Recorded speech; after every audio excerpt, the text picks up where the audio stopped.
August 1914, at the outbreak of World War I, Hitler was living in Munich and voluntarily enlisted in the Bavarian army.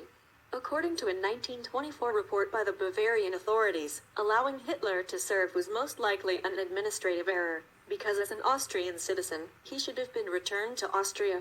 Posted to the Bavarian Reserve Infantry Regiment 16, 1st Company of the List Regiment, he served as a dispatch runner on the Western Front in France and Belgium, spending nearly half his time at the regimental headquarters in Furnes-en-Waves, well behind the front lines. In 1914, he was present at the First Battle of Ypres and in that year was decorated for bravery, receiving the Iron Cross, 2nd class. Hitler described the war as the greatest of all experiences, and was praised by his commanding officers for his bravery. His wartime experience reinforced his German patriotism, and he was shocked by Germany's capitulation in November 1918. His displeasure with the collapse of the war effort began to shape his ideology. Like other German nationalists, he believed the stab-in-the-back myth, which claimed that the German army, undefeated in the field, had been stabbed in the back on the home front by civilian leaders, Jews, Marxists, and those who signed the armistice that ended the fighting, later dubbed the November Criminals. The Treaty of Versailles stipulated that Germany had to relinquish several of its territories and demilitarize the Rhineland. The treaty imposed economic sanctions and levied heavy reparations on the country. Many Germans saw the treaty as an unjust humiliation. They especially objected to Article 231, which they interpreted as declaring Germany responsible for the war.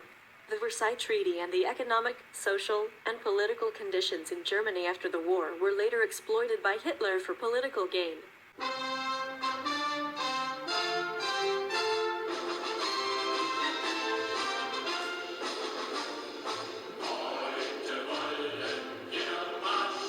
The years of the Weimar Republic were probably some of the most horrific ones for Germany. The Republic was formed by groups opposed to the Soviet activists in Germany. These groups consisted of socialists, Democrats, and Catholics. The uprisings for Soviet governance were then crushed by the Weimar Republic, with the help of a war veterans organization called Free Corps.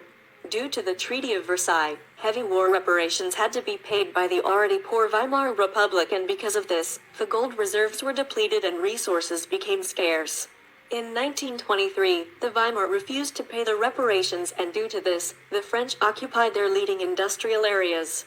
To retaliate, Weimar printed a ton of paper money. Due to so much printed money in circulation, the value of the German mark fell to a point where $1 was equivalent to 1 trillion marks.